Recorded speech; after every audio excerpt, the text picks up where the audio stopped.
Hey guys, welcome back. This is episode 2 of Tales from the Dorm. My name is Dennis. I'm Khalil. Alright, so we're just two guys in college talking about life.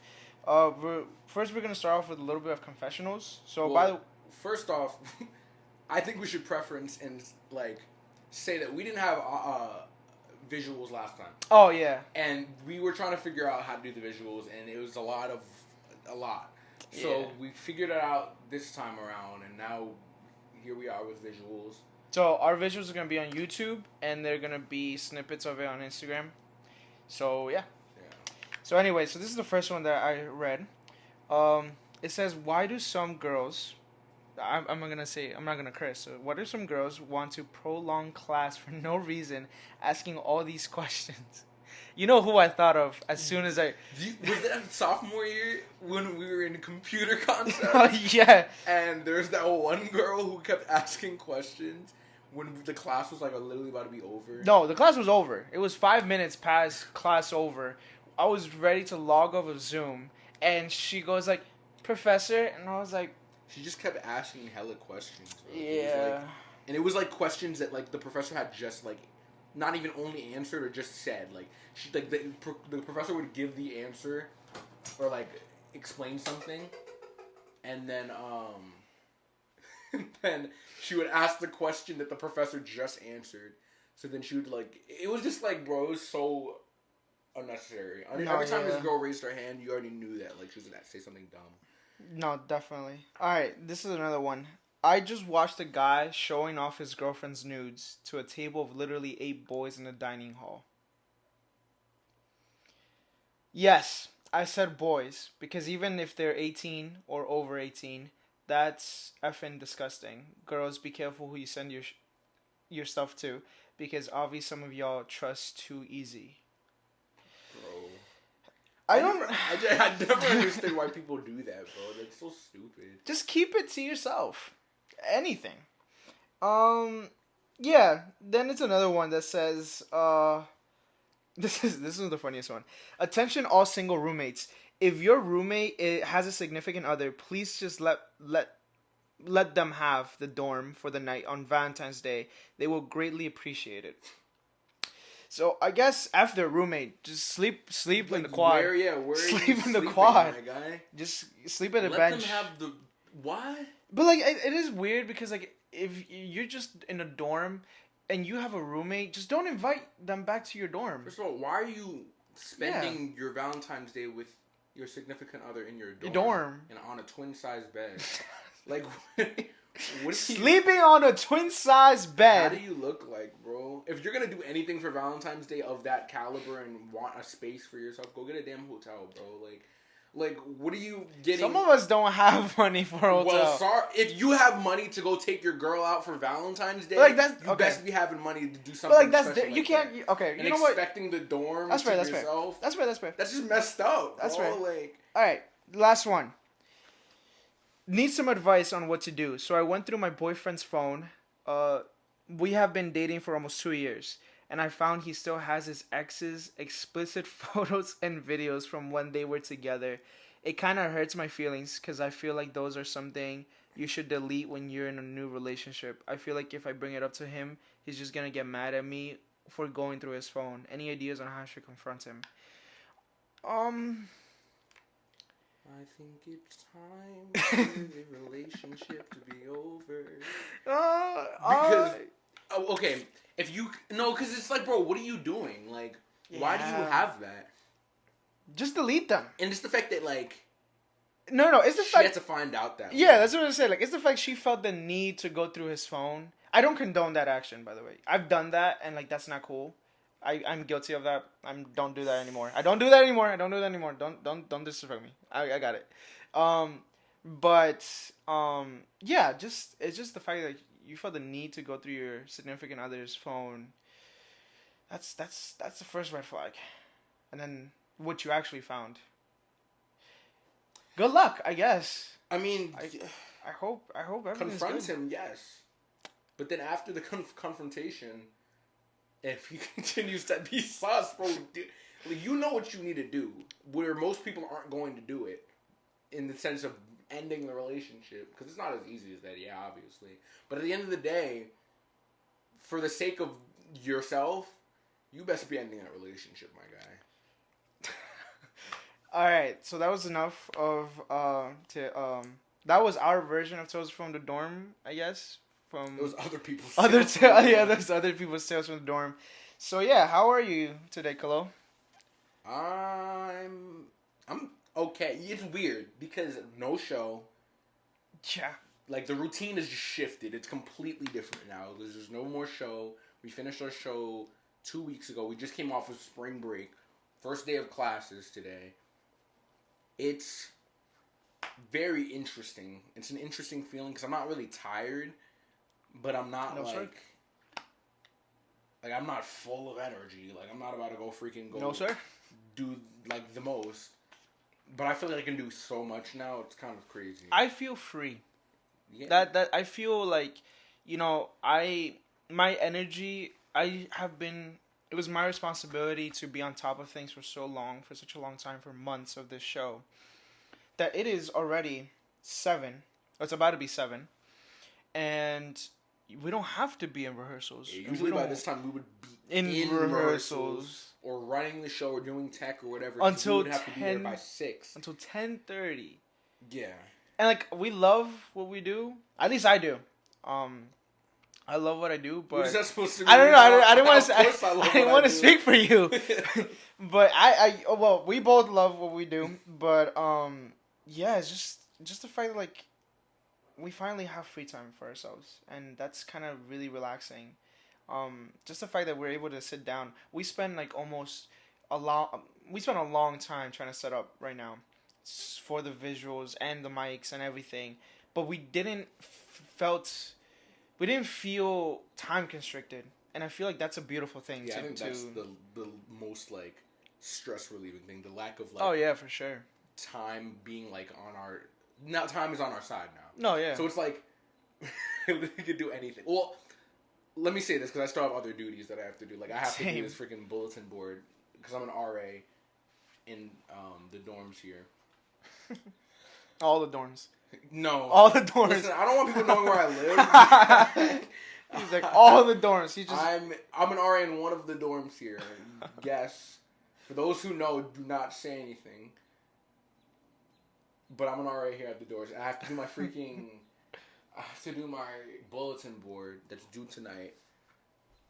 And so that's the time constriction thing that I have to worry about. Other than that, I'm good. Also, we have mad work. So much homework. I'm trying not to think about that right now. And homework to us is a lot of memorizing. Homework is not, I gotta go do an essay. Yeah. I gotta go read this research thing. Or do research papers and read textbooks. Like, we'd have to memorize chunks and chunks. Old English. Old Shakespearean language. Yeah. And perform them. Yeah. And it's not like... You know what's funny? What? Is if I was texting my girlfriend today, and she's like, "Oh, I'm doing a paper," and I was like, "When was the last time I did a paper?" That was 2 years ago when we had writing class. That was the last time. No, the last time I did a paper was computer concepts. Computer concepts, bro. Computer concepts. I did a paper for computer concepts on like AI or something like. And it was the most useless, like, and it was like a 9-10 page paper, bro? A research paper? I'm actually about to cry just remembering my paper. Bro. I spent so long trying to do it. I pulled an all-nighter on that job. Yeah. A 10-page research paper on AI for computer content. I doubt it. I doubt the professor read that, John, bro. I think she did. I think she did. I don't think she did. I really don't think she did. Because I got an A+, obviously. Because I'm like, bro, I tweaked because I was like, bro, when was the last time I did a paper? And I'm doing a paper for computer concepts. No, the thing is, what happened was, like, even, like, the midterms or stuff that we had to do, like, self-reflections and stuff. Yeah, those are like just letters a page. Like, yeah. They're, like, literally, like, as if you're doing journal entries. It's literally a page of what you feel your journey has been the entire semester for this specific class. I'm like, word? I do the voice to Oh, text this guy, because bro, all the time, like especially last semester, I was working, so I had to like I couldn't, so I was in the car before going to work, and I was like. And then I was like, oh yeah, You're so this is bugging what for I felt that. it is. And then I just like had to go. I went home. I went on my computer. I saw everything that I did through the voice to text thing, and then I just like re-edited it, and then I just put it into paragraphs, bro. Because like this is the thing. That's how I got to the voice or the word count because of the fact that like I talk a lot. Like I'm very verbose when I speak, so that's how I did it. Bro, you That's fucking how I did it. Voice to text Yeah. essay, bro. You think I'm gonna okay? Especially because like for example, I commute here. But you so- can't you can't put your feelings to paper like that. What do you mean? Like it's a journal entry. Like It is, but the thing is, like, if you're speaking of it, you are like Well, yeah, that's, basically like, like that's- your thoughts are going into the thing. yeah. But I'm you know? saying like, is it because you just don't like doing that? No, it's just because like time constriction thing, like in terms of that, where it's just like it was for me, it's easier to make like an analytical, evidence based paper because I spent so long doing that in high school that when I have to do just a self reflection, I feel like me speaking voice to text is far more effective because of that. Because I'm able to say like, oh, these are my thoughts, these are my feelings towards this, and like as I'm saying it, I'm feeling other things, and it's just like kind of like this. Like, we don't have a script for this, so we're just going off of what we're feeling at the time and all of these kind of reactions and stuff. It's so. But can you do that? Like I have been doing that. No, I'm saying, can you do it like regularly written or? Oh yeah. Okay. Oh yeah. Like Because if it's a situation where you're saying like you just can't do that, then I'd be like, I'm a pretty good writer. Like not to cap, but like I'm have. a pretty good writer. Hey, not to, no. to Hey. toot my own horn or anything. I'm not tooting it. Other people have said this for me, so I just I'm just taking other people's opinions on it. But Yeah. But anyway, today's episode, guys, is gonna be about inspiration as a whole. Mostly because, well, the Oscars were, yesterday, yeah. We're filming this on Monday, by the way. Right, yeah. So that's why. Pre-recorded. Right, and so I personally, I don't watch the Oscars. I know as like a theater major that's like sacrilege, but What? no, because like the thing is like when we get to class, everyone was like, "Oh my god, did you watch the Oscars?" And I'm like, "No." Like last year, the only thing that I saw was the Will Smith Chris Rock thing. That's the only way I knew that the Oscars was that night. But what is it about the Oscars that makes you not want to watch it? It's I didn't watch it. Right. But I know I love the Oscars. I don't love the Oscars. I love the Oscars. Just in case, I like love this, the the Academy. I just I get where you're gonna go with this in terms of it being like, oh, like pretentious people. And, No, okay.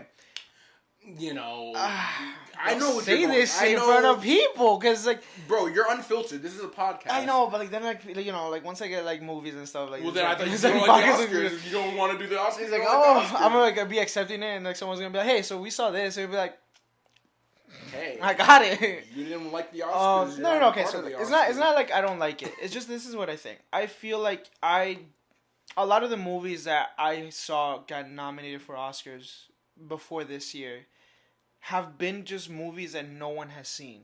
And like that's not meaning that they're bad or good, but there is such a thing as Oscar bait now, where they just make movies not for people, but just Oscar. just for the Oscar. But and what- like wait, let me just say this. When you make a movie that is just for the sole effect of getting an Oscar, that's when you are not making a movie for love of movies or like love of film. You know what I mean? Like I see like Dune when Dune got nominated, it deserved like the awards that got nominated. But he didn't like Denis Villeneuve, I think the name of the guy is. He didn't make the movie to win an Oscar. He wanted to make a good movie. And I feel like also like people dictate like the success of a movie of like, oh, this movie won an Oscar. But like sometimes movies aren't deserving of an Oscar that win an Oscar because of people's either political views or political stances or even just culturally, they just want to win an Oscar because like, oh, this would be a great message to give out. This would be a great thing to give out. Like it's just I see it in terms of like it's a business where people who get nominated either do it because it's like a pyramid scheme of like the more you know of people. You know what I mean? I feel like what's the criteria to say that you're doing a movie for the Oscars? You know what I mean? Like, because you just being a perfect example to where I think Dune was made for the. I don't think it was made Really just to be a movie. The way that they, not only do I think you were talking about boring movies, blah blah blah blah. The way I think Dune was made was just solely for the cinematography and the special effects. this is I feel like yes, the acting was, it had good actors, but like there was no acting. There was no barely any story. This is the thing. And that was also because it was the part one of yeah, that's what I was gonna say. This but is the thing. that's what I'm saying. I feel like because of that, they didn't really, because it was the part one, they didn't really care to make it more story oriented, and they just threw mad special effects and mad. No, this is crazy. So this is the thing. I feel like Dune works more as a TV show because I have read the books. Because there's like literally almost 12 books of Dune, and the Dune series came out in the 60s, and it inspired Star Wars, and it inspired Star Trek and all of these things. So it was like the first sci-fi story that was really huge. And the thing that happens is that like the first movie, it made the half of the first book. But that's because Dune was a movie in the 80s, and it tried to cram everything in, and it was bad. So the thing is, like, I see it in terms of like me, a sci-fi nerd, knowing this history of Dune, knowing the screenplay and all of this. I feel like it worked better as like a Game of Thrones thing. They wanted to make it into a movie, so they had to make the decision of like, we need to establish just half of it, half of the movie, the first, like, just the setup. Then again, I do agree with that. It was literally no story. That's what I'm saying. I think because of that, they had to. But I don't cram think all, like, because they're establishing the world. Yeah. And they're establishing, like the characters. Yeah. And like they had to establish all that. And I don't knock them for doing that because that's the smart choice to make. No, yeah. But because they knew they had to do that, they made it so much about the world and the side, the cinematography, But, like, and the whatchamacallit, yeah. the special effects, Yeah. like, because they had to establish such a grand world. But like that's not Oscar bait though. Low key, they knew that because of that, it was gonna become something that would be nominated for that kind of category. They're that's so the criteria. Yeah, but like they're so it's like Avengers Endgame. Avengers Endgame didn't get nominated for an Oscar for Best Picture, right? But it got nominated. It didn't even get nominated for special effects, I think. Did it? I don't remember. Alright, well, if I'm wrong, then you could just say I'm wrong. But I think, like, Avengers Endgame was, like, the culmination of 10 years of story making and all of these things. And it was a great story, right? And it had great special effects and everything. They didn't make it because of that. They made it because it was, like, they had to tell the story.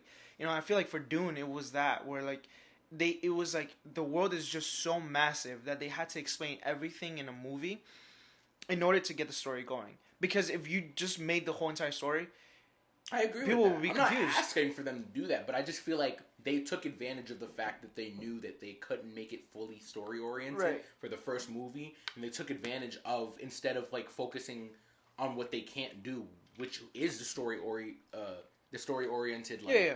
narrative. Yeah. They focused on the world building, and that encompassed the special effects and the cinematography. Okay. And with that being said, they probably were like, oh yeah, this is going to be really good in terms of the criteria for the Oscars, because there's awards for that. There's awards for, and it won so many, not even just in the Oscars, many awards for those specific things. Notice how it didn't win Best Picture. It didn't win the because it had no story, and that's because it wasn't about the story. That first movie wasn't about the story, which I don't really care, because I get it. I get what they were trying to do in terms of building the story for the second movie, because I know the second movie is going to be more narrative based. Gotcha, yeah. But with that being said, they still wanted to be accredited as like a good series, or like for it being the first movie, they wanted it to be accredited and get the awards for the special effects and all these other things, because they wanted to build the hype for the next movie. Right.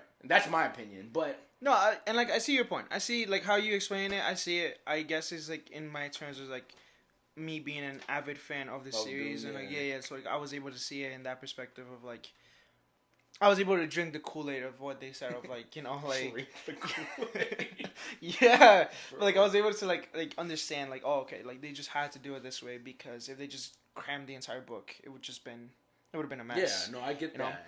But And I do agree with the whole aspect of it being, it should have been a show. I It do should have. because when things are like that, and you just have to make the half like that. That's also it. Also leads me to believe like there's a reason why they made it a half movie like that. Yeah, because like I don't know. I guess like for example, like the best example I can think of is the fact that like it goes into the again tying back to inspiration, right? When you get inspired by a certain work, do you want because like a book adaptation is an inspiration from the book because it's not going to be copied and paste, right? Or like any adaptation, right? Yeah. In your how like if you are the director, if you are in charge of this, like would you want to be faithful to the adaptation? Like would you want to be faithful to the video game? Would you want to be faithful to the book? I think when movies or TV shows do that, it makes it a lot more enjoyable. For example, The Last of Us. I'm not like fully caught up to The Last of Us, but for what I've seen, because I played that's one of my favorite games of all time. Yeah, The Last of Us probably 3 times. And like, it is the best game. One of the best games of all time. I played The Last of Us at every single adaptation. Probably not PS3. Not part 2 though. I played part 2. I didn't finish part 2. No. But I played The Last of Us when it came out. When it came, I got it with the PS4. Oh really? Yeah. That was the first time? That was the first time I played it. Swear. I was like, I was the first because I didn't play it on PS3. Oh. I played it the first time when it came out with the PS4. Then I replayed it. And on the PS3? On the PS4 again. Oh. Just to replay. Okay, I got you. Then I got it for the PS5. Okay. And I'm replaying it now. But I love that game, bro. Like I love the story, and I like because it's such a great story and nothing really needed to be touched. The TV show was doing a great job of adapting. I'm gonna disagree with you on that. You don't think they're adapting? I think they were being disloyal in the things that were worth being disloyal about. But for like, let me just say it like this. For example, I think you know where I'm going with this. When let's see like all the other video game adaptations that are like loyal. For example, like Doom. Like I know Doom, but I never. Alright, okay, but like it's like the whole story of Doom is this random guy. He's stuck in Mars, and they open a portal from hell. Then all the demons come out. And he has to battle the demons, and it's super gory. Sounds like not Resident Evil. What is that one game? What? Continue. Alright, I'll remember. But like the main character is Dante. Oh, Inferno, isn't it? It's called Inferno. Isn't it? I don't think it's called Inferno. All right. Well, anyway, so like, you know what I'm talking about. Yeah, I know what you're talking about. So the thing is, like Doom has had like 2 separate movies. Both of them were disloyal, but disloyal in the terms of like they were trying to get the appearances of the games, like the demons and all of that. They were trying to get that, but they were trying to make their own thing, you know. And I think The Last of Us is disloyal in the terms of like it's not copied and pasted. Yeah. So many things are copied and pasted, and so many things aren't. Like the Mario Bros movie. The new one that's coming out, it's copy and pasted. They're just using a lot of the aspects. They're doing what The Last of Us is doing, but you can tell the story because you know. But The Last of Us, the episode of Bill and Frank, episode 3, right? Yeah, episode 3, best episode, best episode of the first 3 episodes. It's a great episode. I don't think it's the best episode. I think they're okay. So as you're going by the season, right? I know you're not finished, but like I finished it. So like as you're going with the season, all 9 episodes, the first 3. Super best episodes of TV that I've seen so far, right? Because like the first one, like how it establishes the world, all of this. No. And then the second one, like how it established like the Boston thing and like all of that thing, like you lose Tess and all of these. And then the third one, you get Bill and Frank. You're spoiling crazy right now, my guy. But it's like weeks after. Like I doubt people have not watched These it. are people who are watching our John just to watch our John. Oh, yeah, okay. Who probably never thought to watch The Last of Us. Well, watch The Last of Us, but spoiler alert. Crazy. But okay, so anyway, so this is the thing. Bill and Frank in the game, I'm not spoiling it, but in the game, they're not even together. You are going through the town fighting infected as Joel and Ellie, and with Frank, with Bill, my bad, yeah. And Frank just left, and like, but I like what because you never, if you read the note in the game, there's something there, like, and they never explain it. It's implied. Yeah. I like that the fact that the creators did that though. No, exactly, because like, even the fact is just like that's where it was disloyal. If they would have just done it in like a loyal adaptation, it would have been a whole bunch of like this by now. By episode 6, there's a bunch of like infected interactions that they just completely either switched around or they just completely omitted. Because they wanted to focus on the drama aspect, and I think that's why it suffers in the middle parts. Because by then it started becoming in like a norm that of like, oh, you're gonna meet this new person. This new person is gonna die by this episode. Like. No, I didn't even really realize that. Bill and Frank, 1 episode. Tess, 1 episode. The Sam and Henry, one episode. 2 episodes at most. Spoiling everything, but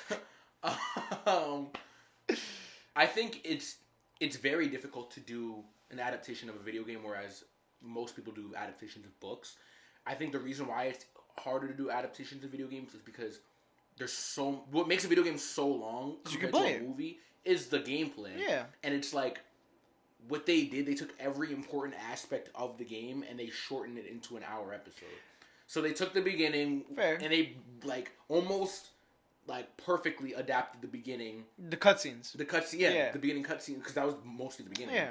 They almost perfectly adapted the beginning cutscenes to the game, because the beginning was just all story building. Oh yeah. And it was cutscenes. You had to figure out who the characters were and why the characters were, how they were, all these things. Right, yeah. And so then it moved on to the other important aspect of establishing the Fireflies and like all those characters, like the world building, and Ellie. Yeah, exactly. Like more of the characters, and then because of that, all you need is Ellie and Joel. That's all you really need to know, because they're the main characters. You're gonna stick with them the whole entire game. Yeah, and that's exactly what happens. And then that's when they start adding these other characters, right? Because that's the important parts of the game. Everything that you do in the game is just like shooting zombies or clickers and whatnot, and fighting Firefly members and people as gameplay raiders, yeah, as gameplay, and doing stealth missions and stuff like that until you get to the next big part. And they're just like eliminating all of that because you can't do that in a TV show. You can, but it's gonna make the genre so much longer. Yeah, I guess it's gonna make it so much longer. I understand that, but I feel like there's just how I felt from episode 6 and 7. There's a lot of things that they added or that they replaced that the gameplay made it more impactful. The fact that you just barely got out of there alive. I think that's what makes playing video games as immersive and impactful as it is. No, yes, but I'm saying like in a TV show kind of thing, like, you know, like the fact that like your characters need to feel in danger, you know, especially in a post-apocalypse kind of thing, you know. Yeah. It's just the thing about Last of Us is when you play the video game, bro, and the levels are so hard to get to the next cutscene, and you keep dying, and you finally make it through. Obviously, it's gonna be like you're gonna be even more immersed in the story. You are crying because of you just finished it, not because of the cutscene. All the work you did, bro, and it's like if you can't see that level of like, well, you can't have that level of immersion in a TV show compared to a video game. You just can't. I guess like it all depends on how you want to experiment with it. Like, I think in terms of, like I understand what you mean. Mm-hmm. I mean, like, about, like, it's different because you have control of Joel and you have to, like, go through all of these things, and it's your skill level that determines you passing to the next cutscene. Meanwhile, this is all entirely scripted in the show, right? Yeah. But I feel like just having a little more sense of, like, oh, this is actually kind of, like a real thing. I think that's what, separated the Last of Us video game from all the other video games, of the fact like you have to look for things, you have to make things, you have to do all these. That's a part of it. But like it's part of the immersion. Oh yeah. But like what I mean is like if they would just incorporate just like a tiny scene of like him making Joel or Ellie being like, oh, like, you know, crap, like, yeah, we need to do this. Yeah, like he takes out his backpack every time he goes down. He goes to the workbench. He's just like fixing his gun, like and then automatically, you know, he has like. But as I'm saying, like that's what they're gonna like in television and movie business. That's what they're always going to take. I guess, yeah. Because they're gonna take out the immersion. Yeah. And then they're gonna put their own twist on it so that it fills in the gaps. It does inspire me to do more work. Like, The Last just of Us? like just like seeing how they can bring something fresh from something that's already made. Because I feel like I saw in an article that like just in the year 2022, 70% of all movies were either remakes or Reboots, yeah. or reboots, and it's like because people just don't have. I don't know what it is. I don't want to like bash on like writers. I'm sure like, but it's like easy money. it is easy money. But what I Because it's realized, nostalgia. yeah, Spider-Man, Far No Way Home. It was like all nostalgia. Like the story was Easy good. money, bro. The story was good, but I bought the ticket to see the Spider-Man I grew up with. That is why I bought the ticket. You know, but I guess like it is true. Like it's nostalgia, but at the same time, it's because I feel like there's a lack of originality in a lot of works. You know, and like there is that question of like, have we made all the stories that we could do? We're far from it, right? Like because and this is I talk about this all the time, bro. For some reason, Hollywood is scared of real stories, bro. And that's what, like, because people used to do that all the time back in the day. And that's what made, like, when we were growing up, like, the golden age of television. Pursuit of Happiness. Pursuit of Happiness. Well, yeah, there's all those movies, like Pursuit of Happiness or, like, Forrest Gump. And, like, back in the day, that's when, like, movies were popping. Because it was so much vulnerability, so much raw emotion. People were telling real stories. And they're trying to capture that by remaking a lot of the movies. Remaking the movies that were already made. But this is what I'm saying. They're far from it. We're far from the ability to make more of that, because we're so human in a sense of us being able to have so much unique stories to be told. Right. And that's why nowadays when those stories are told, it's the biggest deal in the universe. And because there are those directors and those writers out there who are actually taking advantage of the CGI that we now, into technology that we have now, but they're doing it in a way where they're still incorporating the vulnerability in their real life unique stories. And that's why everywhere, all at once, everything, everywhere. Excuse me. Everything, everywhere, all at once is as big as it is, bro. Because it has the elements of raw, emotional. I still. Khalil. Continue what you're saying though, but like I still. Okay, it has the elements of raw emotional vulnerability on top of the CGI. It doesn't even have that much CGI, but like the CGI and the technicality that most movies are using for like sci-fi things and like these big named cinematic like masterpieces that people are making with the technology that we have now. So because now we have that and the emotional raw vulnerability, it's like it's blowing people's minds, bro. Yeah. And I'm telling you, it's because people are, for whatever reason, not putting that emotional raw vulnerability in these like movies, using the new technology that we have, being able to do new things. And that's why it's Everything Everywhere All at Once is so huge, bro. Because it's doing what TV and film should have been doing a while ago in terms of evolving with storytelling. I feel like the best way to evolve is to not rely on CGI. It's kind of like what I said. But that's the thing. It doesn't even. I don't believe Everything Everywhere All at Once relies on CGI. It literally, you know what they did?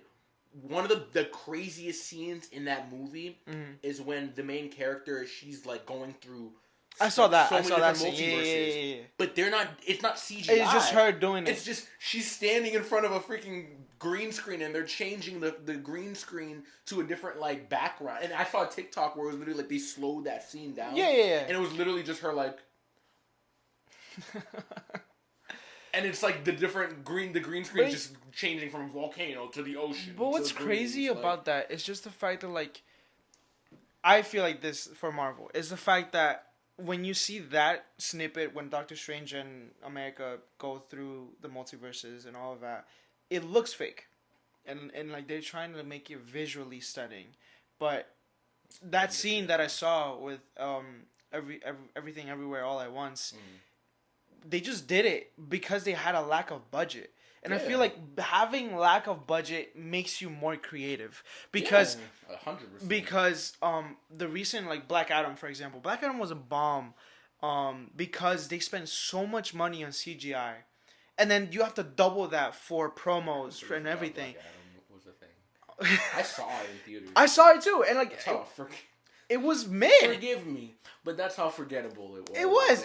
It was okay. It was, and it was just the fact that like it was The Rock selling it, and even then it couldn't save the movie. But regardless, it's just the fact that like when movies rely too much on CGI now, you forget that like people can see this. People can notice when something is like not real. You know, as much as you can make it as photographically real as possible. Like again, back to video games. Video games right now are so photorealistic, but you can still know it's a video game.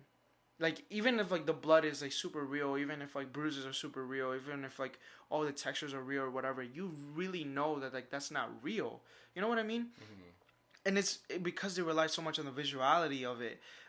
Like Thanos, for example, when they set it up Thanos, it was crazy because like they even like got like the hair follicles of his beard, like of his stubble, and like all of these things. But like, it's like little minute things like that of like imperfections that people have that you're able to see. So like Michelle Yeoh in Everything Everywhere All at Once in that scene, she just, you know, they made her makeup, they made her hair, but it was tiny differences that when you see it, you're just like, even like the facial expressions, what you just said, it was the fact that she went like just like smiling to like scared, it's like crazy and all of this, like you're able to see this and you're just like, wow, like someone, like they're two different people. I feel like, again, but it's like a praise from one of our teachers that was like, oh, everything is like capable of like the human body and stuff like that. One of our movement teachers recently, when we said like I don't want to give him the credit, but he is. What do you mean you don't want to give him? Because it's just the fact is like it goes into like it was very based on what we are doing in class, and it's just like I don't agree with a lot of the things that is said in that class, but like I do agree with what he said. There's certain things to grasp. That's what I'm taking from. Bro, if there is nothing that I could grasp from this school, why am I here, bro? Like I'm taking things. Yeah, I'm taking things too, but yeah, it's picking and choosing because of the fact like you cannot just have everything that is being said. But anyway, I'm sorry, we're getting a little backtracked from sidetracked. Sorry, from the topic of inspiration. But the thing is, like, we ain't. Everything Everywhere All at Once is one of the biggest inspirations. When I saw that movie last year, 2022, in like when it came, like April, May, March, like March, April. One of those months. March, April, and bro. I don't like, because I love A24 movies. Just, I want to work for A24 one day. I love A24 movies from, like, the jump. They're really good. Huh? They're really good. No, yeah, like, 100%. I've, like, from the jump, since they were, like, not that poppin', like, I love A24 movies. And so I was like, I'm gonna go see an A24 movie. Like, Everything Everywhere All at Once is out. Like, the poster looked crazy. I was like, damn, I'm about to go see this, John. I was not expecting really anything. I'm gonna be real. Like I would, aside from the few TikToks maybe that I would have seen of everyone being like, oh yeah, this movie's like pretty good. Like this is like this movie's pretty good. This movie's gonna win some Oscars. Like, and it's won all of them. Yeah. And so I saw it.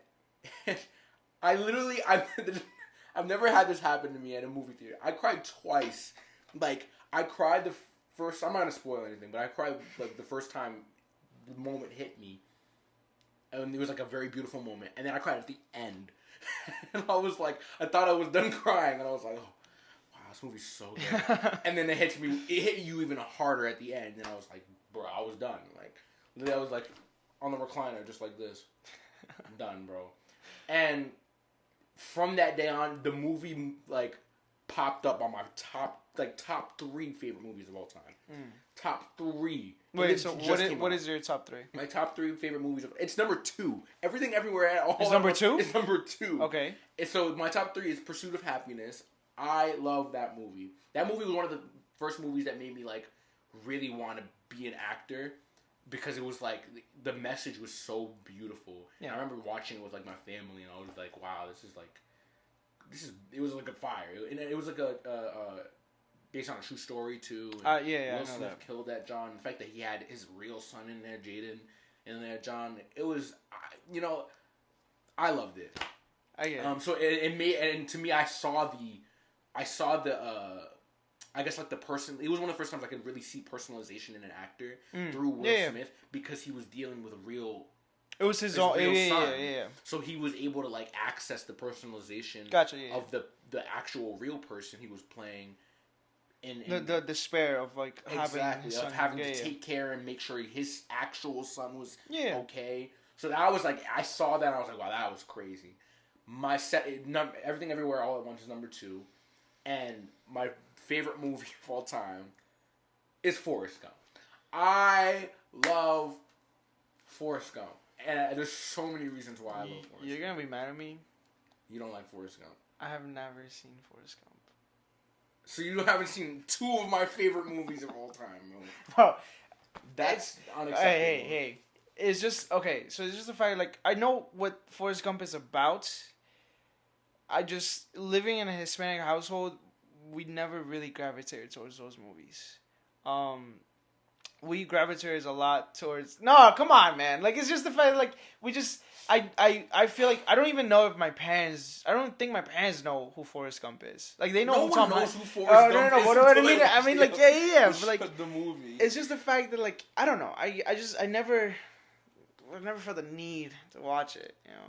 I didn't really like care about Forrest Gump until high school, and it was my senior year English teacher. Shout out to Miss Studnicki. I love you, Miss Studnicki. Yo. It was like the assignment was like finding yourself or whatever, because like she felt the need to like teach us to like really delve deep into who we are as we're like preparing to go to college and like go into the real world. So she was like, for some people who were going to go into the real world, some people wanted to go to college. But either way, we had to figure out. This is not the real world yet. It's not. We're in college, bro. But yeah. So she was like, it was an assignment, and she showed us snippets from Forrest Gump. And it interested you. I was like, well, I had seen Forrest Gump like a little while ago, but you know when you're younger and you're not really processing like, the themes and like the importance of what they're trying to say. So it was like I never really paid attention or cared about Forrest Gump until those snippets and clips that she showed us, and I was like, damn, I want to watch this. So then I watched it. You were like, oh, oh my goodness, John made me cry. Really, bro, because it's like the theme. It's the fact that the theme is about like proving yourself, and that's my favorite thing, like thematic thing in any media. Like the idea of like someone who doesn't seem like they'll be able to do something, and then they do it, and they prove people wrong. But the thing about Forrest Gump is the guy didn't even care. He doesn't even know what he's doing. Like he's not really like aware of the whole fact that he's unintentionally proving people wrong. Like that he's capable of doing what no one thinks that he's capable of doing. I think the point of that is the fact that he's not trying to prove to anyone. He's not. He's proving them wrong by just living his life. By living his life and being completely unapologetically him. Yeah. And there's something so beautiful about it. And he goes through the ebbs and the flows and the ups and the downs of life. And it shows his whole life. But the guy achieved more things in his life than I don't think anyone could ever really even achieve. Like, it's a very unrealistic expectation of what you can achieve in life. But at the same time, is it? Because that's the kind of message that they're giving. Like, it's like, you can do anything, bro. Yeah, but... You can do anything, yes, I get it. Like, but at the same time, it's just with his circumstance and how he grew up, you would have thought, oh, this is just a sad story about, like... A crippled boy who's, like, you know, who has, you know, problems, and he's just, like, dealing through life. Like, but... Guy just, he does everything that, like, I don't want to even spoil it for people who haven't seen Forrest Gump. Bro, no. Forrest Gump came out like 40 years ago. You can't spoil it. I don't care, bro. I value people wanting to see things for the first time, experiencing things. You saying I don't value people? Clearly you don't, because if you're not gonna allow people, if you're gonna spoil things despite it being things that came out years ago. Bro, no, because it's kind of like, it's like saying like, you know, like Romeo and Juliet. I'm not gonna spoil it for anyone. But everyone knows. Bro, because like, there's a bunch of Shakespeare things that I haven't seen. I wouldn't want people to tell me the story of it because I wouldn't want to understand. Alright, fine. I'll give you that. So, anyways, Forrest Gump, he literally goes through everything or he achieves everything that you could possibly think a person could achieve, like that are honorable, like honorable things that a person could achieve, and it's like how? And I get it's fictional character, but it's like, bro, it's so. I think it's like probably the most inspirational movie I think I've ever seen. Mm. On top of it having that emotional vulnerability and having the romanticism of, unrequited love and like, No, bro, that was a everything, one-sided bro. love, bro. That was a one-sided. It's love. one-sided love, but it's unrequited for him because that was think about this. That was the only thing he cared about, bro. The whole entire movie. I don't know how that was feels his about love for her. Yeah, but like I don't know how what kind of message that's bringing out to people though, because like he does everything for her, and at the end, but at the end of the day, he still lives his life. But like he only does everything for her when she's in his view, like because he doesn't really think about her when he's doing other things. It's like by coincidence he'll happen to find her at this place. By coincidence she'll show up. Like every single time he's just living his life, fate. Bro. It's fate. It's all destiny, and I think that's a part of it. And it's the fact that he still has this love for her, despite everything that she does, and that's probably like the one issue, and that's just part. I think that's part of dramatizing the movie. But I think that relationship it's not beautiful, but it's like it's interesting. It's so like it's such an interesting relationship. Yeah, that's my rant about Forrest Gump. I love Forrest Gump. Dude, went on a 4-minute rant. Damn. I love Forrest Gump. What do you want from me? All right. Well, since you so nicely asked, my top 3 movies. Oh, Dennis. What's your top 3 movies? Thank you. Thank you for asking, Khalil. Oh, thank you. So my top 3 movies is okay. I can't even think of them. No, wait. Give me a second. So the third one is The Mummy. To the 1999 Mummy. Okay. Second best for me is Spider-Man 2002. The first one? The Tobey Maguire one, yeah. The first one, it's not Spider-Man 2. No. The Spider-Man 2002. Spider-Man 1, 2002. Yeah, Spider-Man 1. That's my favorite. Really? It's my favorite. Okay, it's my favorite because I like the story of Peter Parker and all of that, but that was my first. It came out the year I was born. I was able to see it in 2002. Yeah. But like, I was able to see it with Spider-Man 2. I enjoyed Spider-Man 1 because of the Green Goblin. I enjoyed it because of him. I enjoyed the story and I enjoyed all of that. It just I don't know what it is. I know that Spider-Man 2 is considered like the best of the trilogy and all that. Okay. But it's just nostalgia purposes. I guess. Yeah. But the thing is like for me like Spider-Man it was the fact like it was the first movie that I remembered and it was the fact that like it contained like a superhero in a costume that was really vibrant and all of these things and like the super villain was like even like the mask scared me as a little kid and then seeing it now. Seeing how Willem Dafoe like chews on the scenery, like he like goes in on the character. Yeah. You never heard of that? He's like chews on the scenery, bro. You gotta get your vernacular straight, my guy. But so like the way that he just like kind of like goes into scenes and all of this, like it just like it was, yeah, and it was like it made me interested in what it meant to be an actor at that time as a kid. It made me interested into being Spider-Man and being in that movie. So did The Mummy, but as I grew up, I realized it was like the seeds were being planted of wanting to be an actor. And then recently, my favorite movie of all time,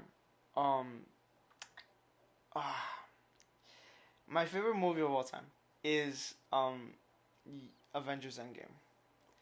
This is why. It's not because of anything. But this is the first movie. Wow. Wait. Because the thing is, like, it's kind of like a very mid response to the thing. But, like, the reason why is because I didn't pay attention to the MCU until the first Avengers. And the first Avengers, I was just 10 when it came out. And then having to see all of them with my family. like when the MCU came out, Iron Man and Iron Man 2 and all of those things, I first started watching them on like the pirated Chinese like movie, but it was like yeah, the bootleg ones were like it was like all in Spanish because I still didn't know the language, you know. And then as like we saw Captain America in Spanish, Thor in Spanish once it came out on DVD, and then the Avengers was the first time I went to a movie theater, and I was able to go and see that, right. And then after that, me and my family we went to see all of the MCU things, all of them. And by that point, my sister was born. We knew the language, so we were able to understand it. But Avengers Endgame was the first time that like there was a specific trailer that came out that I teared up in class seeing that trailer because it made me realize that like the entire MCU was also my journey of growing up in the United States because it started with Iron Man. I didn't know the language and I had to learn it and I was watching it in Spanish and then it came up all the way up to like Avengers Infinity War where I was like I knew the language, I knew I wanted to be an actor. I was already, I was like making my college applications for acting schools and stuff.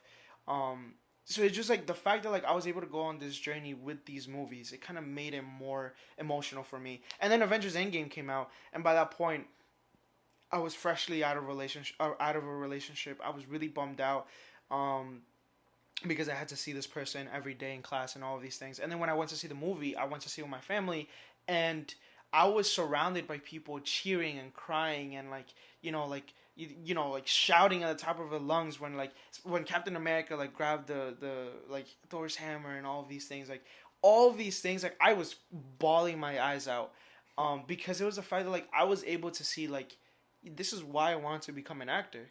It's not because of the awards. It's not because of the money. Like, yeah, sure, those are good things. Those are, like, incentives to why you should. But the little kid inside me saw all of these people cheering and saw, like, my mom, who, like, always fell asleep in Marvel movies because, like, she was, like, so tired from work. She was still tired from work, but she was crying with my little sister, and like everyone was cheering. I ended up hugging someone that was right next to me when no, bro, I'm dead serious. When Captain America, when Falcon goes like on your left, and everyone appears, and we were like everyone was cheering. I was like grabbing to like the next person. I was like, yeah, oh my god, like, I was like hugging her, and it was just a very like in that room they were like it didn't matter the fact that like we didn't know the language, like we didn't know the language at that time, but it didn't matter that we came from another country. It didn't matter if if you have a religion or not. It didn't matter and none of that mattered. It just mattered that you followed these characters for these amount of years. Even if you didn't, you just saw this and like the energy of the room, yeah. And it just like seeing that was kind of like it's kind of like what you said about like Forrest Gump, but like for me, it made me connect personally to everyone in that room because everyone in that room at that point felt what I was feeling. I've had many moments like no, yeah, but I'm saying like the one that came closest to that was Spider-Man: No Way Home in terms of like the nostalgia thing. Yeah, because like when Tobey Maguire and Andrew Garfield, when Andrew Garfield first came, yeah, and then when Tobey came out, yeah, you knew it was gonna happen. I was like that's what I mean. Like Spider-Man: No Way Home, if anything, would replace like Endgame. Like yeah, it would replace Endgame in that sense because it brought back the Spider-Man I grew up with, the Spider-Man that I knew as just a kid in Ecuador, and then the Spider-Man that I knew in Andrew Garfield, still learning the language, and then Tom Holland's Spider-Man. Like I brought all of them together and seeing this, like me having to, me reading comic books, seeing like all the Avengers like battling against Thanos, and it looked exactly like a comic book panel, and then people cheering because of that. Or like me as a like seeing the three Spider-Man coming together and like swinging like you only see on TV shows or you only see on like fan fictions and stuff. Like seeing that, I was just like, I want to be in a movie like this. I want to be. I have to be in a movie like this. It doesn't even matter if it's like a superhero film. I just want to be in a film where like people end up cheering or have this sense of like elation, of like happiness that just like sweeps in. That's why I would like to be. That's what inspires me to go into film in general, because I want to make people feel something. That's an interesting point though, because I never what makes me want to be an actor or makes me personally impacted when I come out of a movie theater. Yeah. Well, those movies make me like they get me lit too. Yeah, like 100%. Like when I saw No Way Home and with my family, and I saw like there's a lot of movies. I saw Us was a good example. Yeah. Or not Us. Us was good. I saw Us, but it was Get Out. Get Out? When I saw Get Out for the first time, I saw it with my siblings. Yeah. And we were kind of like spread out because it was sold out. It was packed. Oh, really? It was, and so you were like sitting in separate parts of the theater? Of the theater. Wow. But we were like relatively close to one another. So we can just like go in the aisle and be like... you like, Will comes out like this and you're like down the stairs like, yo, you saw that shit? That was crazy. But what was hilarious about that experience was that it was a majority black people. Yeah. Bro. It was so many black That's people. what happened with Coco. With Coco? Bro, there was so many black people, and it was to the point it was a standing ovation at the end, bro. When the police officer, the TSA guy, and and it wasn't even that moment. There were so many moments in that like while watching Get Out, because there's so many black people that made the experience so much better. Because you're able to connect with their experiences. Not only am I able to connect, but you ever be in a room full of black people, bro, watching a movie, like, and because like I get there are those people who like hate when people talk during movies or. No, wait, it depends. That's what I'm saying. I like when they react. I like when they react. Like it's the reaction. If you have the same reaction, black people be reacting. I got You're watching the movie and he's going into the sunken place. Girl, don't you dare go in there.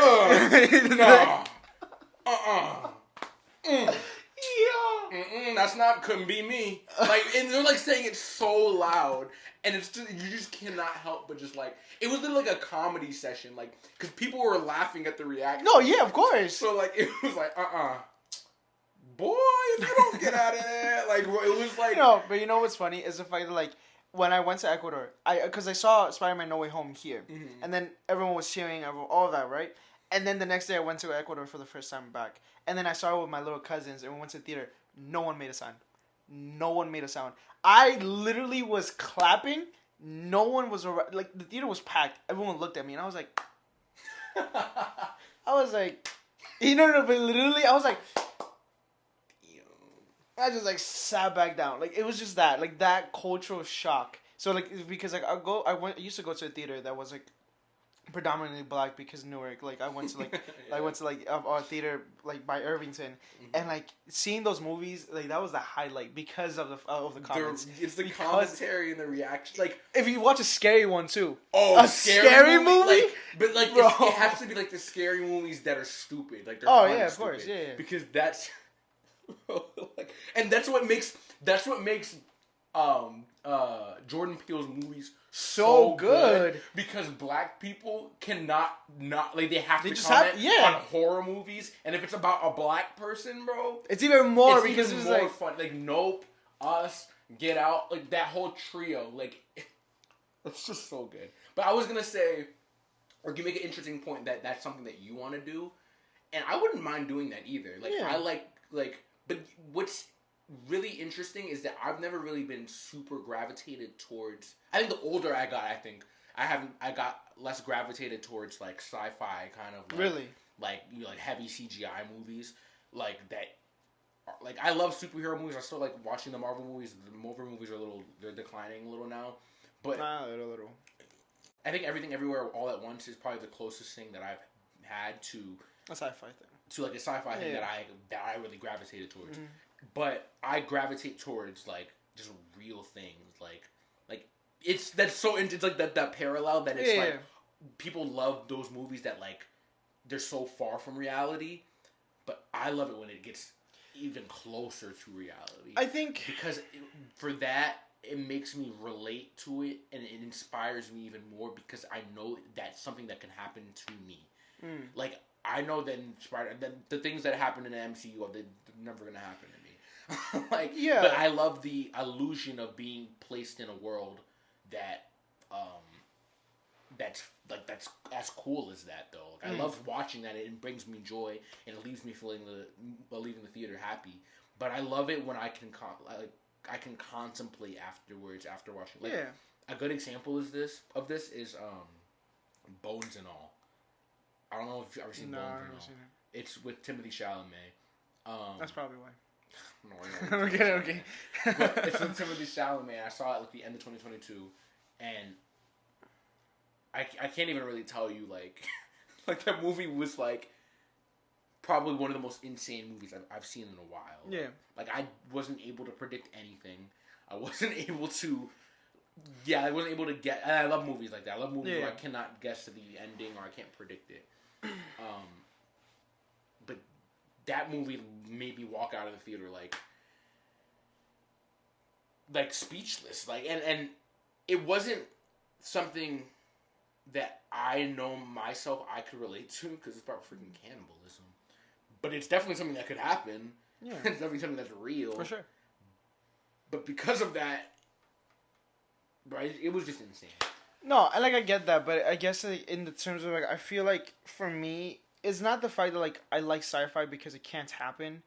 I like when sci-fi is about normal things put under the sci-fi perspective. Like yeah, that's why I like Spider-Man movies because Spider-Man, it's a coming of age movie, but definitely they just attach.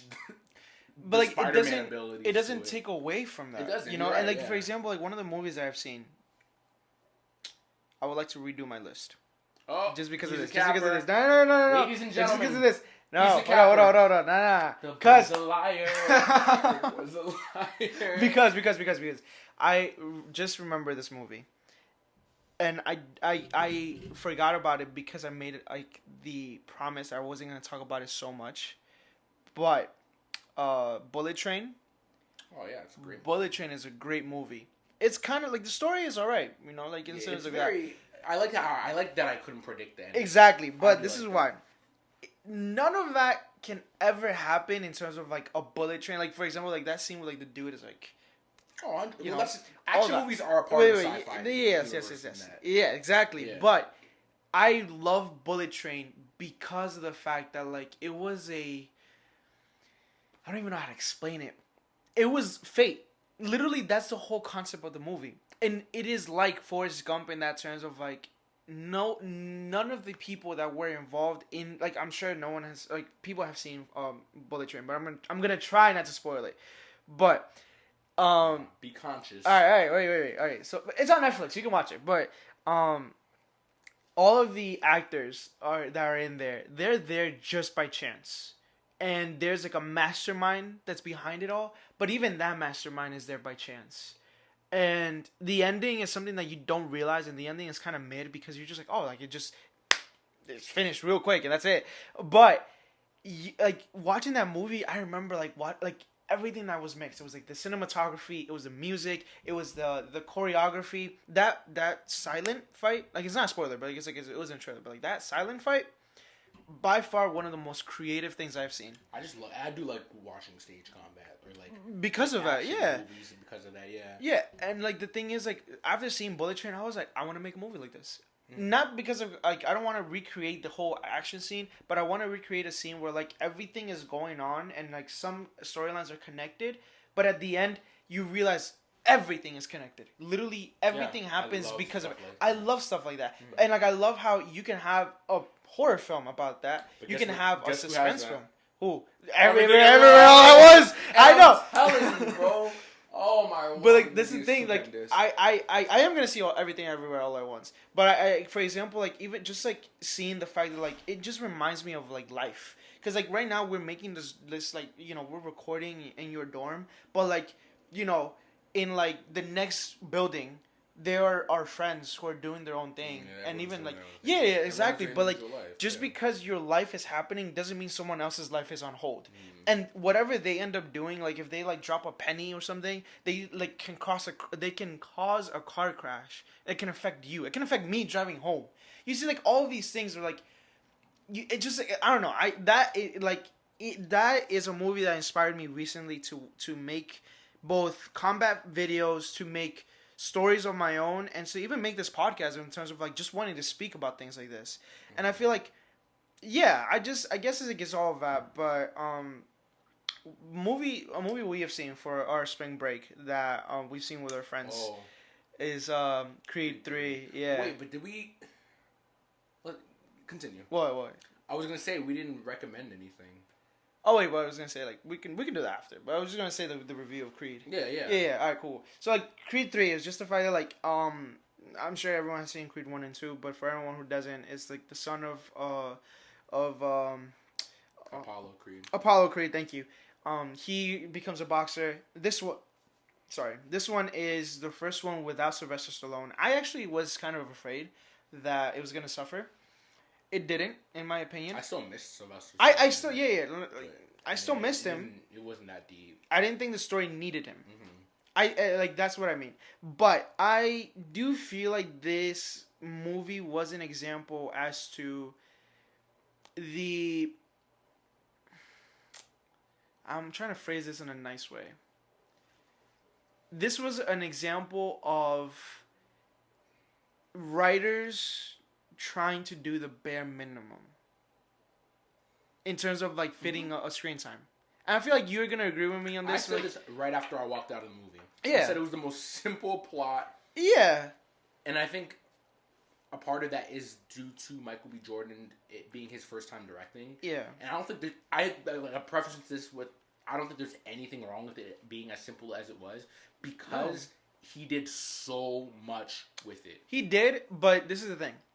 I love the fight scenes. The fight choreography was one of the best because his ones I've directing seen. on that John was crazy. Oh yeah, of course. Bro. And the also anime references, all of it. I was about to say that, yeah, because of it's speaking about inspiration. He got inspired by anime, which is something me and him are both an avid fans of any anime.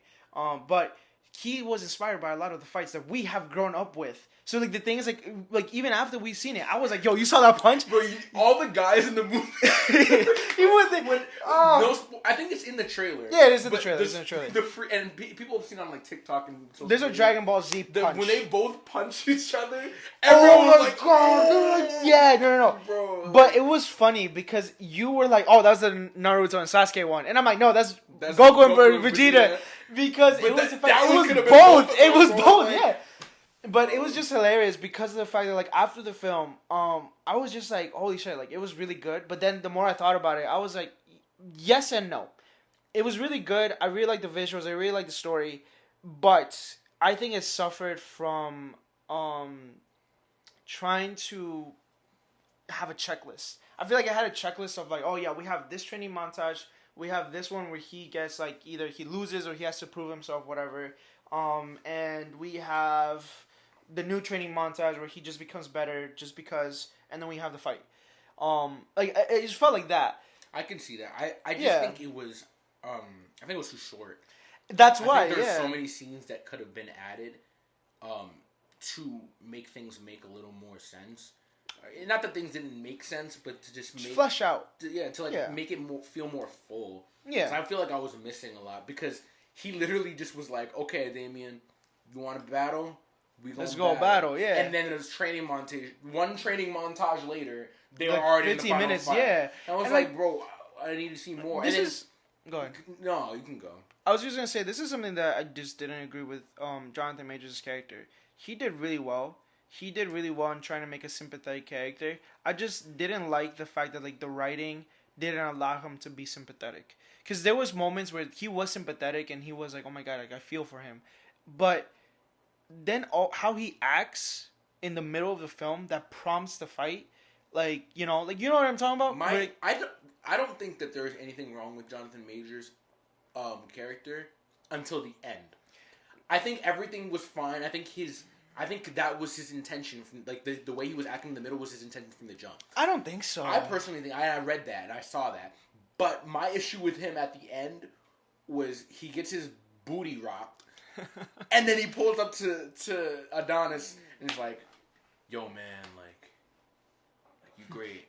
Like it's just suddenly like we're gonna make up now, like things are good now. Like get the heck out of here. I don't know. I that's why I felt like that because it felt like they were trying to make him a sympathetic character. It. Yes, because even he said in an interview, he's like, yo, I was trying to make it as sympathetic as possible. I was trying to make it for some viewers to be like, no, I'm rooting for Damien instead of Adonis. But then you see it and you're like, no, because you were talking a lot of smack, like like he was. Because that was because he got cocky. But that's what I'm saying. I feel like I don't know. Because think about it from the perspective of how his character was or who his character was. Yeah. His character was someone who believed that Adonis took his life. Right. Yeah. Took the life that he was supposed to have. In terms of being a famous boxer, so he believed that everything that Adonis Creed has in was supposed to be his. his. Yeah. So it's like I feel like I like how we said no spoilers and we just spoiling the shit out of him. This is not a spoiler. This is just character analysis. So he believes that, and I think throughout the movie he shows it, or he not if he doesn't show it then he says it. He said it. I think he said it to to his wife. Adonis's wife. He's like, oh yeah, you used to carry my gloves. Yeah, like exactly. So it's like, I think that's where the sympathy came from or comes from in his character. I think it comes from him being or wanting what Adonis had, what he thought was and should have been his. Yeah, and people, I think as an audience member, I genuinely had the sympathy of like, because that wasn't fair. No, it wasn't. And I know. Wasn't. It was very jarring. The switch up. Yeah, that's the only issue I had is just the end switch up. I think the middle made sense because I feel like he had all this bitterness and resentment that he was masking for the sake that he knew that he needed Adonis's help. Yeah, and then I felt like at the end he was just kind of like, oh, let me mask it again and let me just like, I don't know. I don't think he masked it at the end. I think it was a forced realization of, oh, I get it now. Like but I feel like it would have benefited a lot more with more dialogue. And I get it's like a boxing film, but like it doesn't always have to be just a boxing film. Mm-hmm. That's what I feel. But that's our review of. Wait, what's your review of it? 10 out of 10. What an 8.5 out of 10. Really? I think I very much enjoyed that movie. I enjoyed it. It was very much. 8.5. All right, okay. And I'm a stickler for cinematography, and Michael B. Jordan he killed it. Yeah. Bro. And like, if you can do anything in cinematography, you hook me. There's a specific part in the final battle. I'm not gonna say it, but it's just something happens where it's just a focus between. It's just beautiful. Yeah, it's just gorgeous. It's very beautiful. Beautifully shot cinematography on. It was the first fight where everyone gets bloodied. Well, this is another thing. He was wearing white shorts. He didn't get bloody at all. That's like a gripe that I had. Like it was like a little gripe that I had. It was like that was the only thing. This is the only thing. But there was the first fight that I saw that I was just like, damn, that was a beautiful fight. Like it was just like I want to see it again just because of it. Yeah. I would give it a 8 out of 10. I won't give it like I would give it that a 7.5 or an 8 out of 10 in that range. Because I felt like the story lacked some scenes that were very vital for the characters. But the cinematography and the action completely made That's up. Right. I think the cinematography, the sound, Dreamville killed that John. J. Cole's John and I think the soundtrack could have been better though. You're bugging. No, wait, hold on, no. J. Cole's thing in the montage. It was good. Perfect. But before that, it just had a bunch of sounds. It was just a bunch of computer sounds. And then it was J. Cole. It was and like the J. score. Cole. But like the thing is like when J. Cole came on, I was like, yes, finally. But like compared to like Creed 2 or Creed 3 or Creed 1 where like all the other Creeds had a score like that too. Not really because at least it had the Rocky theme in it, but like this one didn't and you're just trying to do its own thing, but like I feel like in 10 years when we come back and talk about this, I feel like the last thing we would remember for Creed 3 would be the music. I'm just saying the score at certain points did get me hyped. The way J. Cole definitely got me hyped. John was fire. And as always, well deserved, man. Well deserved. Yeah, that John was fire. All right. Yeah. Go ahead, son. No, I'm done. We're done with Creed. All right, cool. All right, so that was a review, and so our last thing is we got recommendations. So, every episode we're gonna recommend something to watch until the next episode, and so my recommendation for you this week is The Haunting of Hill House. The Haunting of Hill House. It's on Netflix. It's a movie? It's a series, but it's like 10 episodes, right? You can watch it, like, But the thing is, like, No, but this is the thing. You can watch it in terms of like it gets you. It's like a horror. It's a horror series, but it deals with trauma and grief, and it has a lot cinematography wise. A lot of scenes that are like just completely so well done. If any of you guys haven't watched it, it's on Netflix. The Haunting of Hill House. It has Victoria Pedretti from You. What's her name? Victoria Pedretti, like the crazy girl. Oh, Love. Love. From You. That was the first series that she did. Haunting of Hill House, and she was fresh out of Carnegie Mellon when she did it. Yeah, like literally graduated next day, roll. So, I suggest you have that. Okay. Yeah. Well, my recommendation is on Hulu. It's a movie. It's called Bruiser. Bruiser. Okay. Yeah, bro. Oh, this movie is beautiful, bro. It's like the most beautifully shot movie I've seen in a Really? while. Okay, cool. It's shot on 35 millimeter film. Really? Yes. And so it's like one of those movies where it's like, because it's shot on 35 millimeter film, they'll like let a lot of the scenes linger a little bit. Yeah. And You have to for the camera. I love that, bro, because it just creates like those beautiful like picturesque cinematic shots. But it's a coming of age. It's a black coming of age movie. Okay. Which you don't get a lot of those. It's a black coming of age movie, and I forgot his name. Damn, it's the oldest guy from Moonlight. Mahershala Ali? No. The oldest guy. Like, you know how he goes from boy to no, yeah, I know that, but I don't know his name, but he killed that job. Really? Okay, cool. He's in on Hulu? Movie. It's on Hulu. Alright, cool. I'm gonna and yeah, just beautifully shot. It's about it's a coming of age movie about it's about the guy's family, the little kid's family. Okay. And don't spoil it. Don't spoil it. Okay. Fatherhood. Bet. You can always bet on fatherhood, says Drake. Fatherhood. Not always. That's what Drake said. I'm just quoting Drake. All right. Cool. All right. So that's gonna be the end of our second episode. We hoped you enjoyed it. We hope you stayed for the whole thing. If you did, I know it was a little longer than the last episode, but our podcast is gonna be mostly. We're gonna finish when we finish. Okay, no, it's gonna be around an hour. If it gets to like maybe latest an hour 15 minutes. Maybe. If it goes probably past one, it's never gonna go past an hour and 30. Yeah, but 1 hour and 29. Maybe. We'll see. But we hoped you enjoyed this episode. Like and subscribe. If you're listening on Spotify or Apple Podcasts, give us a follow. And thank you guys. And also watch the movies we recommend. And if you're on YouTube, comment any other movies we should do. Yeah, we have an Instagram. It's at Tales from the Dorm. Yes, we do. We're gonna post on a story. So if you have questions and stuff like that, we'll post stories and we can answer the questions the next time we're on the podcast. Yeah, we'll have a little segment for that. And we probably are going to do polls as well eventually. Not yet. Next episode we are gonna have a guest. It's going to be our friend Emily Benet. She is also a fellow BFA actor, so stay tuned for that. It's gonna be good. It's gonna deal. You want to give them the topic, or do you want to? No, we'll leave them on the edge of their seats. Oh, okay. Word. We're gonna leave you guys at the edge of your seats. Of your seats. Yeah. I fixed it. Good job. Yeah, thank you. But yeah. So thank you guys, and stay tuned. And hey, remember, this has been Tales from the Dorm with Dennis and Khalil. And have a good day. Yes, you should.